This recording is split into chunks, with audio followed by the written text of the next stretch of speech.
4월 한 봄날에 하나님 새 향기, 새 생명을 주심에 감사를 드립니다. 주의 말씀이 오늘도 오롯이 우리를 세워주시고 또 생명의 시간으로 삼아주시며 막혔고 또 억눌렸고 또 두렵고 염려되는 모든 것에서 참 자유를 허락하여 주옵소서. 생명의 시간이 되길 간절히 소원하옵고 예수 그리스도의 이름으로 기도드립니다.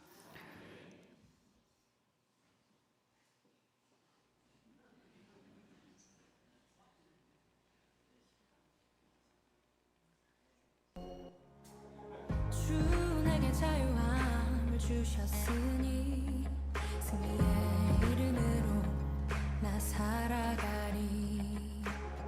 광야의 시간이 날 찾아와도 길을 만드시는 주 노래하리. Freedom is coming, 그 이름 예수. 죄로부터 나 자유하네. Freedom is coming, 그 이름 예수. 은혜의 주 자유 주시네. Freedom is coming, 그 이름 예수. 오랫동안 기도하고 또 준비해서 어제 신흥랜드가 정말 은혜 안에 잘 마쳤습니다. 무엇보다 기적이 일어났어요. 민원이 없었습니다.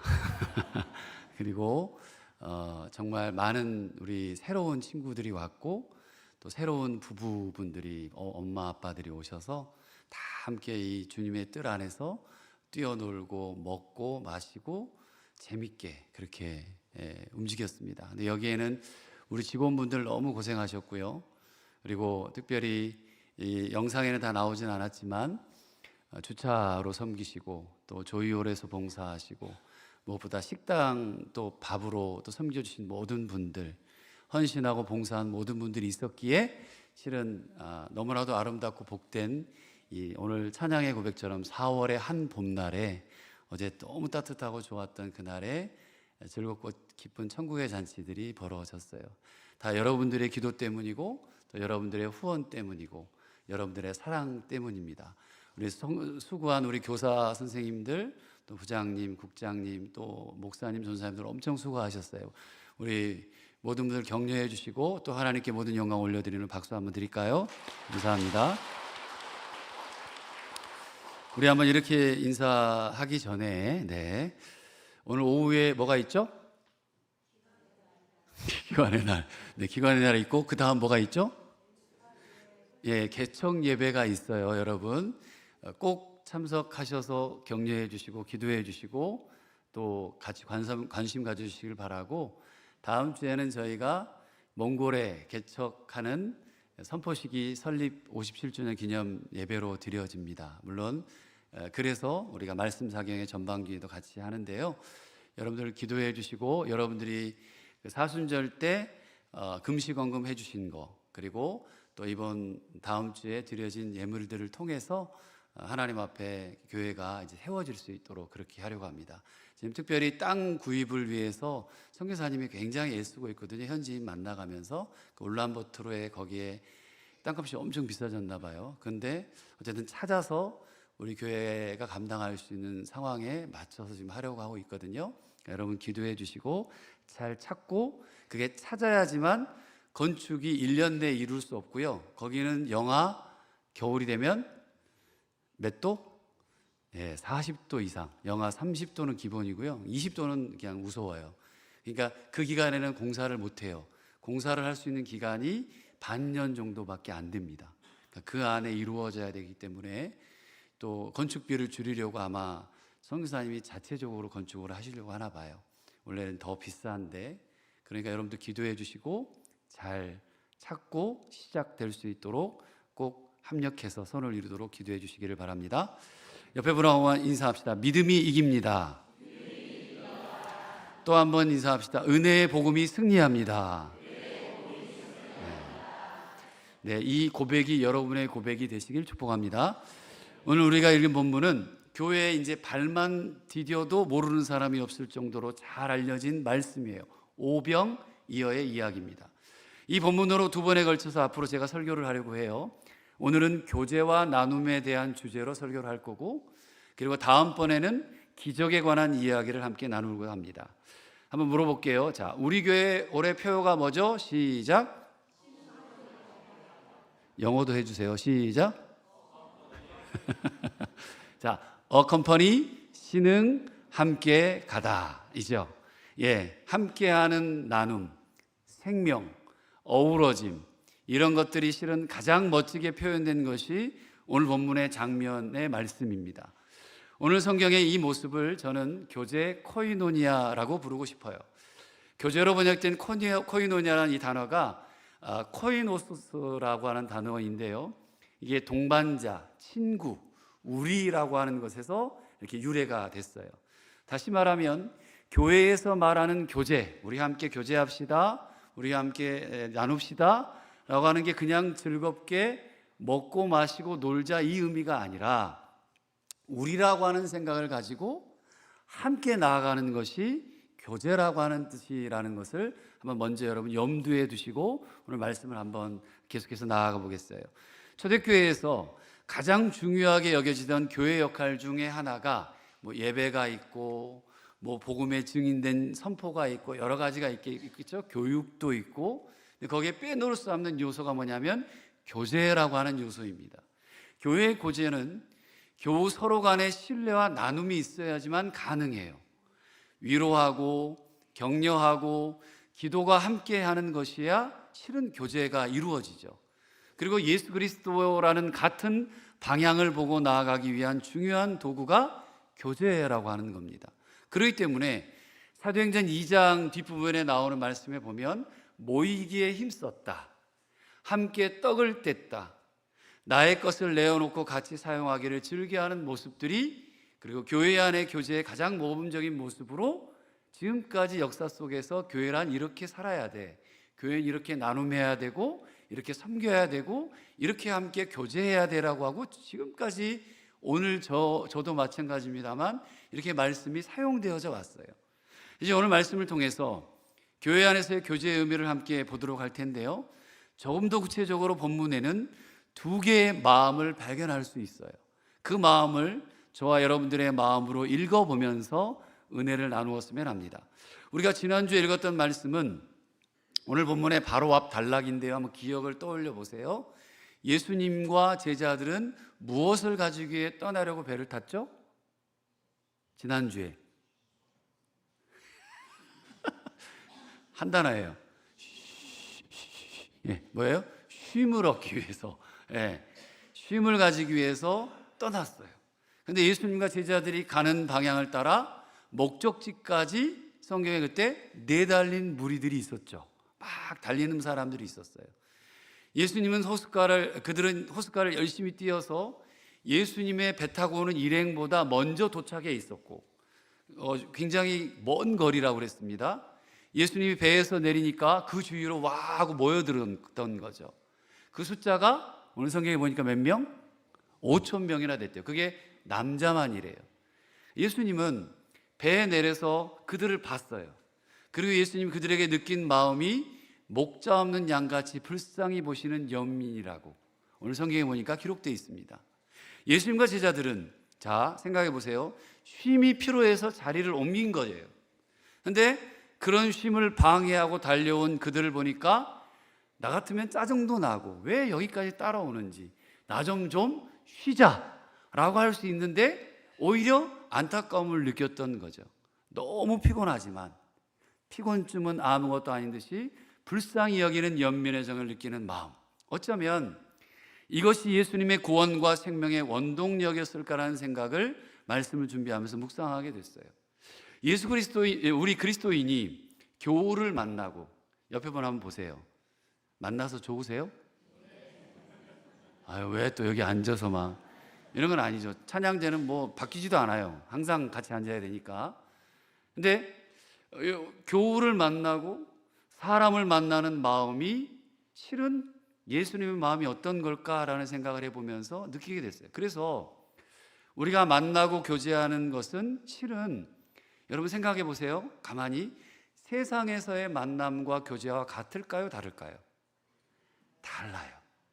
내가 아니라 다른 이의 마음에서 바라봐주는 눈이 다르고, 또 이것이 우리가 아는 예수님의 마음이고 우리가 가져야 할 마음이라는 사실을 우리는 성경을 통해 배워갑니다. 그래야만 진정으로 성도들, 교우와 교우들 서로 간에 마음이 나눌 수 있는 마음으로 바뀌게 돼요. 예수님이 우리를 보시는 눈은 오늘 보니까 불쌍히 여기는 마음이었더라고요. 그리고 그 마음으로 다가오셨고, 이것이 교회 안에서 함께하는 코이노니아, 성도의 교제, 은혜의 나눔이 가능해지는 방법이었습니다. 근데 우리는 어떠세요? 그게 잘 돼요? 안 되죠? 잘 안 되더라고요. 왜 교회에서조차 잘 안 될까요? 교회는 돼야 되는데, 성경대로 살려면 돼야 되는데, 교제 잘 해야 되고, 적도 없어야 되고, 미운 사람도 없어야 되고, 아이고 저 원수 이것도 없어야 되고, 다 친구여야 되고, 좋아야 되는데 왜 안 될까? 우리가 너무 나의 눈으로, 나의 기준으로 교회를 보기 때문에 그렇습니다. 많은 사람들이 하나님을 위해 일한다고 생각해요. 하지만 아닌 경우가 또 많아요. 하나님과 함께 일하는 건데 어떻게 하다 보니까 내가 일하는 경우가 많아지더라고요. 더 정확히 말하면, 한번 따라 합시다. 하나님이 내 속에서 일하신다. 이렇게 교회 사역은 이루어지고 교회 봉사는 이루어지는 거죠. 그런데 내가 일하면 내가 드러나게 되더라고요. 하지만 내 속에 계신 하나님이 일하시면, 성경에 보니까 우리 제자훈련반에서도 우리 배웠습니다만, 하나님의 성품이 일하시게 되더라고요. 내가 일하면 내 성질이 나오고 내 성품이 나오지만, 내 속에 하나님이 함께 일하시면 하나님의 성품이 드러나게 되는 거죠. 그러니 내가 일한다고 속을 달달 볶기, 이거 어떻게 해야 돼? 이거 할 수 있을까? 누가 좀 도와주면 더 잘할 수 있을 텐데, 이럴 수 있지만, 그래서 어떨 때 보면 너무 완벽해서 교회 일을 하는데 나를 그냥 달달 볶아요. 제가 좀 그런 스타일인 거 목사님들 안 계시죠? 막 어제도 막 새벽 4시부터 잠이 안 와가지고 푹 자야 되는데 눈이 번쩍 띄어져서 또 기도할 수밖에 없고, 또 일찍 나와서 돌봐야 되고, 성격 탓인 것 같아요. 이거 좀 내려놔라 하잖아. 요즘 그러고 있는데, 아무튼 내 안에 주님이 하셔야 되는데, 근데 우리는 종종 내가 너무 드러나는 경우가 많아요. 여러분, 나사 미 항공우주국 많이 들어보셨잖아요. 거기서 발표한 공기 정화를 위한 실내 식물이 있어요. 집에 화분이 있으시죠? 저는 우리 집에는 화분이 어느 순간에 없었어요. 항상 죽어나가요. 그래가지고 독일에서 최대한 화분을 멀리하자 우리는. 근데 여기 이제 왔더니 어떻게 하다 보니 화분이 몇 개 생겼어요. 근데 하여튼 제가 이걸 보면서 찾았는데, 공기 정화를 하는 실내 식물 1위부터 6위까지를 찾았습니다. 1위가 한번 사진 보시면 아레카 야자나무 보신 적 있죠? 2위가 산세베리아, 2위가 다음 사진 요거 많이 보셨죠? 3위가 셀렘이라는 나무, 요건 잘 보이는지 잘 모르겠어요. 그리고 4위가 벤자민과예요. 이거 우리 교회에 있을까요, 없을까요? 있어요. 여기 앞에 있나? 아무튼 벤자민. 그리고 5위가 이것도 보셨을 거예요. 고무나무. 그리고 6위가 마지나타라는 나무. 이건 잘 제가 못 본 것 같은데, 마지나타라고 하는 나무. 여기 어디 가서 많이 보세요? 카페 가시거나 뭐 사무실, 우리 저기 장로님 사무실에도 있지 않나요? 나무도 있죠. 신방 한번 다녀왔는데 아마 분명히 있을 거예요. 여러 개 있더라고요. 거기에서 제가 근무하고 싶더라고요. 우리 교회도 그렇게 딱 해놓으면 좋은데, 아무튼 근무 환경이 좋더라고요. 근데 공기 정화를 위해서 이거를 해놓은 거죠. 그러니까 아무리 식물을 못 키워도 웬만해선 이 지금 마지막에 마지나타라고 하는 이걸 죽일 수 없대요. 이거 죽이는 사람은 대단한 사람인 거예요.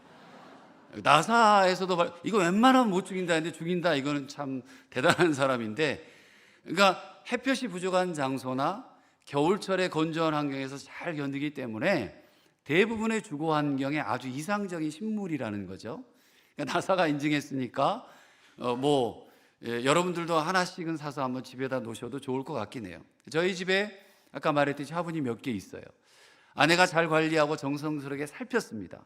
근데 작년 그리고 올해 일정이 제가 바빠요? 예, 지금 좀 그래도 나아졌는데 신방 때문에 여러 가지 일이 많았죠. 근데 어느 순간 잊고 지냈어요.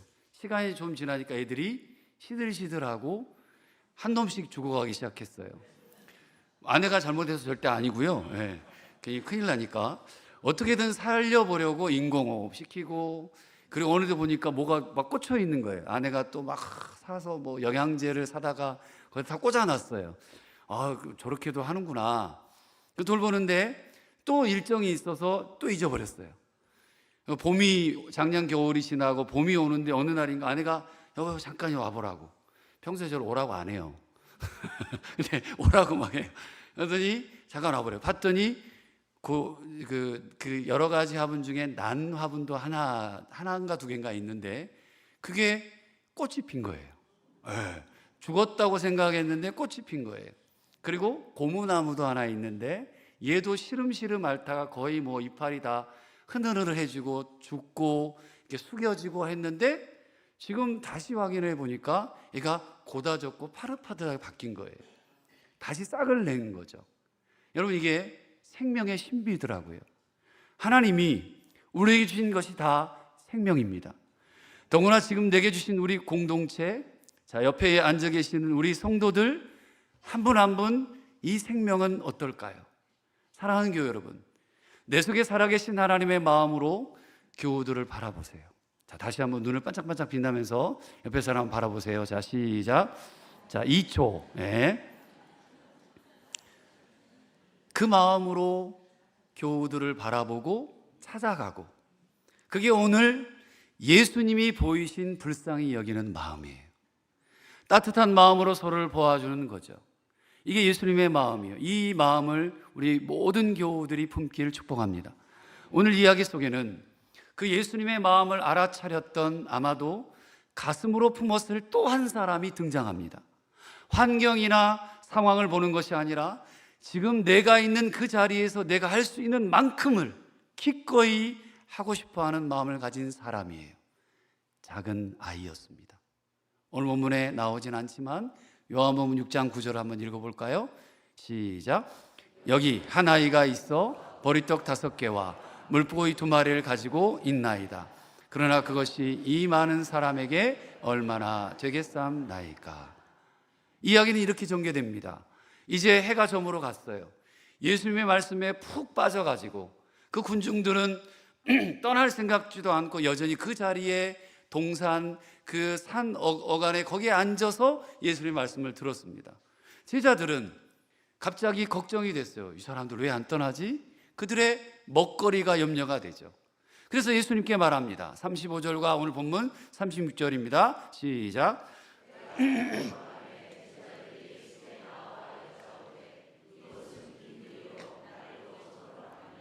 무리를 보내어 두루 촌과 마을로 가서 무엇을 사 먹게 하옵소서.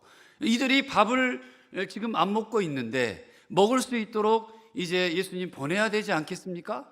근데 예수님이 대답이 완전 이상하게 대답을 하신 거예요. 37절을 한번 읽어보겠습니다. 시작. 대답하여 이르시되 너희가 먹을 것을 주라 하시니. 때가 저물어 가매 먹을 것을 필요할 것 같아서 제자들이 얘기를 했는데 예수님이 대답해 주시는 말은 야, 너희가 줘. 너희가 먹을 걸 줘. 이렇게 얘기하는 거예요. 먹을 게 있을 리가 있어요? 없죠. 예. 먹을 게 없어요. 먹을 것이 없음을 예수님도 알았을까요? 몰랐을까요? 알았죠. 더군다나 이렇게 많은 사람들을 주어 먹일 떡, 거기 여러분 5,000명이라잖아요. 남자만. 한 마을에서 5,000명 먹일 떡 할 수 있어요? 없어요? 제가 알기로는 못해요. 방앗간에서. 여기 떡집 장로님 5,000명 하루에 될까요? 안 되죠. 예. 저기 증인이 계시네. 만들 수 없어요. 먹일 수 없어요. 이 말씀의 뉘앙스를 정확히 이해하기 위해서는 너희가라고 하는 단어에 여러분 집중해 보시길 바라요. 여러분 성경을 읽을 때 그냥 지나가지 말고 한 단어 한 단어를 꼭 세밀하게 살펴보십시오. 너희가라는 강조적 인칭 대명사를 사용한 왜 이렇게 사용했을까? 너희가 먹을 것을 줘라. 그렇게 해서 제자들의 마음을 주님이 들추어내고 계세요. 주님 먹여야 됩니다. 보내십시다. 근데 주님은 너희가라고 말해요. 제자들에게 너희가 지금 가진 마음에, 너희들이 보고 있는 그들을 향한 그 마음에 그들을 향한 연민이, 불쌍히 여김이, 그래서 상황을 넘어서는 영적인 깨달음이 너희가 있어? 라고 물어보는 거죠. 스스로 돌아봐라. 충격적인 말씀을 하고 계세요. 이거 도대체 어떡하라는 얘기지? 그런 깨달음이 제자들에게 성경 보니까 있었을까요? 없었어요. 한번 같이 성경을 다시 한번 볼까요? 37절. 네, 여짜오되 읽어볼까요? 시작. 여짜오되 우리가 가서 200데나리온의 떡을 사다 먹이. 말도 안 되는 소리 하지 마세요. 이 말이 한마디로 표현하면 우리가 어떻게 이 양을 200데나리온 갖다가 어디 살 데도 없습니다. 당연히 가능하지도 않는 일입니다. 그러니까 오늘 예수님과 제자들의 대화는요, 예수님은 마음을 품으라고 하셨는데 제자들은 현실을 들이댑니다. 이거 불가능하잖아요. 예수님 알잖아요. 어떻게 할 수 있어요? 말도 안 됩니다라고 말하는 거죠. 이제 예수님이 명령하세요. 의도하는 바가 분명한 명령이에요. 38절입니다. 같이 읽어볼까요? 시작. 됐습니다. 뭐라고 했어요? 떡이 몇 개나 있는지 가서 보고 와. 그래요. 아까 말씀드린 대로 떡이 없음을 예수님도 잘 아셨던 거죠. 그런데도 그렇게 말씀하신 이유가 있을 거예요. 제자들의 깨달음도 없고, 영적인 시각도 없는 무지 앞에서 바로 한 아이, 그 아이의 마음을 알리고 싶었습니다. 예수님이 떡이 없으면 먹일 수 없는 분이실까요? 아니겠죠. 예수님이 떡이 많아야만 더 풍성히 다 먹일 수 있을까요? 아니죠. 이것도 아무것도 없더라도 무엇이라도 할 수 있는 분이 누구예요? 예수님이셨어요. 그런데도 떡을 가져오라고 말씀하셨고, 그 말씀의 결과로 아이의 떡과 물고기가 세상 밖으로 드러나게 됩니다. 그런데요, 사랑하는 교회 여러분, 더 중요한 것은 그 자리에서 드러난 것이, 우리가 지금도 주목해야 할 것이 아이의 도시락, 물고기와 떡 조각이 아니라, 그거 보면 안 돼요. 그 아이의 마음, 예수님의 마음을 품은 그 아이의 마음을 나누고자 하는 것이었다는 것을 여러분 아시나요? 이것이 예수님이 보이고 싶어 했던 너희가 라고 하는 것에 연결된 말씀이었습니다. 여러분, 환경이나 결과를 예측하지 않는 순수함, 저는 주식을 잘 못하는 게 아예 몰라요. 근데 여러분, 모르는 사람도 요즘은 주식을 아무도 안 하시는군요. 여기 모르는 사람도 요즘 주식을 할 수 있다고 그러더라고요. 제가 듣는 풍월에 의하면. 누가 도와줘요? AI님이 도와주신대요. 저 같은 사람도 아무것도 주식에 주자도 모르는 사람도 도와준대요. 나 잘 모르겠어요, 도와주는지는. 근데 예측 가능한 경우들, 여러분들 거의 대부분이죠. 여러분 살아오면서, 여러분 생활에, 지금 삶에 있어서 어디를 가고 무엇을 하고 싶고 알고 싶고 다 여러분들 예측 가능해요? 안 해요? 다 가능해요. 대부분 가능해요. 근데 환경이나 결과를 예측하지 않는 순수함이 그 가운데 있었어요. 내가 가진 것을 그냥 내어놓을 수 있다는 마음, 그런 작은 아이의 마음이 예수님에게까지 전해진 것이 도시락이었어요. 물고기 2마리와 보리떡 5개. 아이는 내 앞에 있는 환경의 높낮이를 계산하지 않았어요. 그 아이가 가진 것은 순수하게 내 것을 내어놓았을 때에 누군가에게 도움이 되지 않을까 하는 마음뿐이었던 거죠. 내과 의사면서 정신의학자로 이름을 냈던 폴 트루니아라는 사람이 있어요. 신학자가 아닌데도 신학생들마저도 신학자로 착각할 만큼, 목사님들이 신학과 기독교 관련 서적을 많이 쓴 분이에요. 폴 트루니에. 이분이 고독이라고 하는 책을 썼는데요. 여러분 한번 읽어보세요. 근데 이 책에서 현대인들이 고독을 4가지로 분류를 했어요. 한번 나는 몇 번째 들어가나 한번 체크해 보세요. 첫 번째가 의회주의래요. 현대인은 어때요? 경쟁하고 세력을 다툼이고 네 편이 있고 내 편이 있고 그 틀에 놓여 있다는 거죠. 그래서 늘 그것도 피곤해. 내 편도 피곤하고 저 편도 피곤한 거예요. 늘 그래서 고독할 수밖에 없다. 두 번째는 독립의 정신이래요. 스스로 만들어 놓은 개인주의의 근거에서 내적인 반항이 생기는 거죠. 그래서 스스로를 자꾸만 고독으로 몰고 간대요. 세 번째가 소유의 정신입니다. 탐욕이 있고 지배욕이 있고 편협함이 있다는 거죠. 그리고 마지막으로 4번째가 정당한 요구의 정신이래요.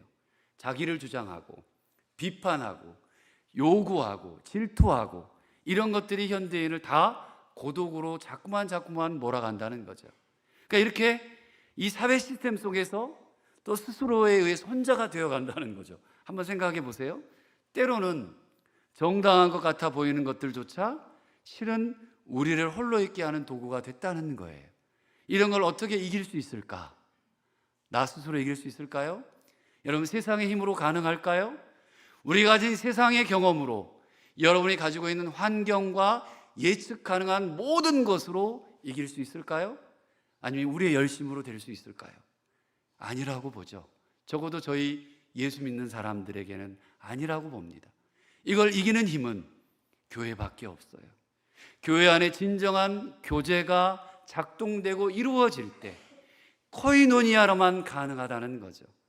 교회 안에 진정한 교제가 고독해지고 싸우고 삼쳐 입히고 심지어는 죽여야만 내가 산다고 하는 이 세상을 이길 수 있는 힘이 교회이고 성도의 교제이고 코이노니아라는 거죠. 그렇게 위로받고 그 이름으로 세상을 품을 수 있는 삶, 나는 나 혼자 신앙생활을 할 거야, 이게 교회가 아닌 거예요. 이게 그리스도인의 삶의 모습이어야 해요. 교회는 따라합시다. 죽이는 곳이 아닌 살리는 곳이다. 믿으십니까? 네, 교회 오면 다 살아나야죠. 성도들의 교제는 달라야 합니다. 예수님께서 그러셨듯이 오늘 보니까 불쌍히 여기는 마음이 있어야 돼요. 아이가 그랬듯이 결과를 고려하지 않는 순수함이 있었던 거죠. 그래야 교회의 교제예요. 교제 나눔이 무언가 목적이 있는 나눔이 아닌 거죠. 근데 잘 안 돼요. 왜 안 될까요? 내가 진짜 교우들을 사랑하지 못하는 이유가 뭘까요? 상대에게 이유가 있는 것이 아니라 나에게 이유가 있더라고요. 내가 아직도 예수님의 그 사랑에, 예수님의 안타깝게 여기는 마음에, 예수님이 내게 주신 함께 가는 공동체에 감격하지 못하기 때문이더라고요. 그래서 내 눈으로만 보려고 해요. 내 눈에 보인 것만 믿으려고 해요. 교회 안의 교제는 사람을 살리는 교제입니다. 함께 가는 교제입니다. 넘어져도 어려워도 조금 부족해도 붙잡아주고 일으켜 세워주고 토닥여주고 함께 기도로 이겨나가고, 뒤에서 말하지 않고, 뒤에서 하는 말은 사단의 조종이 있겠죠. 색안경 끼고 보지 않고 은혜의 눈으로 보아야 합니다. 교회는 세상과 달라야 해요. 그리고 실제로도 다릅니다. 말로만 하지도 말아야 합니다. 손이 가고 발이 가고, 그래서 함께 움직이는 것이 교회예요. 그러면 거짓말이 돼요. 그러면 상처가 되는 거죠. 말씀의 결론입니다. 사랑하는 우리 교회 여러분, 제가 질문합니다. 예수님을 사랑하십니까? 그분의 사랑에 감격이 있으세요? 그렇다면 교우들을 사랑하는 한 영혼으로 바라보고 안타까이 여기는 마음을 품는 것이 교회입니다. 예수님이 그러셨던 것처럼, 예수님이 나 하나를 위해 기꺼이 다 하셨던 것처럼, 그래서 교회에 오면 누구로부터라도 사랑이 느껴져야 해요. 새로 오신 분이 계시면, 그리고 처음 보는 분 같으면 먼저 다가가 인사하고, 먼저 다가가 악수하고, 그리고 한마디 건네고, 그리고 또 생경에서 그렇게 어디 갈지 몰라 하는 분에게 안내해 드리고, 여러분, 그게 교회여야 합니다. 교회가 따뜻함 때문에 가고 싶은 곳이 되어야 하다는 거죠. 그런 교회는 어린아이처럼 계산하지 않고 환경 보지 않고 그저 내가 할 수 있는 것을 기쁨으로 하는 데서부터 시작합니다. 그곳이 교회입니다. 사랑하는 우리 신앙가족 여러분, 그런 공동체의 교제, 나눔, 이야기, 우리 신흥교회에서 만들어갈 수 있기를 간절히 바랍니다. 예수님의 마음으로 오늘 당장 손잡아 주시고, 오늘 당장 미안하다고 말하고, 오늘 당장 사랑한다고 말하는 공동체 되기를 바랍니다. 말이 어려우십니까? 그러면 말 없이 눈빛으로라도, 안아주는 것만으로라도, 토닥거려주는 것만으로도 충분할 겁니다. 오늘 이 자리가 우리 교회 모든 교우들의 아름다운 교제로 화해와 감격의 자리로 되기를 주님의 이름으로 축복합니다. 기도하겠습니다. 사랑과 은혜가 풍성하신 하나님 아버지, 오늘 마가복음의 말씀을 통해 우리에게 참된 교제, 코이노니아의 의미를 깨닫게 하시니 감사합니다. 우리가 그동안 나의 기준과 나의 시선으로 교회를 바라보고 사람을 판단하며 살아왔음을 고백합니다. 예수님께서 무리를 보시며 불쌍히 여기셨던 그 마음을 우리가 품지 못했음을 용서하여 주옵소서. 주님, 우리 안에 목자 없는 양을 향한 주님의 연민의 마음을 부어 주옵소서. 서로를 향해 따뜻한 시선으로 바라보게 하시고 상처 주는 말이 아니라 살리는 말을 하게 하시며 비판이 아니라 위로와 격려로 하나 되게 하여 주옵소서. 주님, 작은 아이가 자신의 것을 계산하지 않고 내어놓았던 것처럼 우리도 결과를 따지지 않고 기쁨으로 나누는 순수한 믿음의 사람들이 되게 하옵소서. 이 시대의 고독과 분열 속에서 우리 교회가 참된 공동체가 되게 하시고 서로 사랑함으로 세상을 이기는 교회가 되게 하옵소서. 오늘 말씀을 붙들고 미루지 않게 하시고 오늘 당장 손 내밀고 오늘 당장 용서하며 오늘 당장 사랑을 표현하는 삶을 살게 하옵소서. 예수 그리스도의 이름으로 간절히 기도드립니다. 아멘.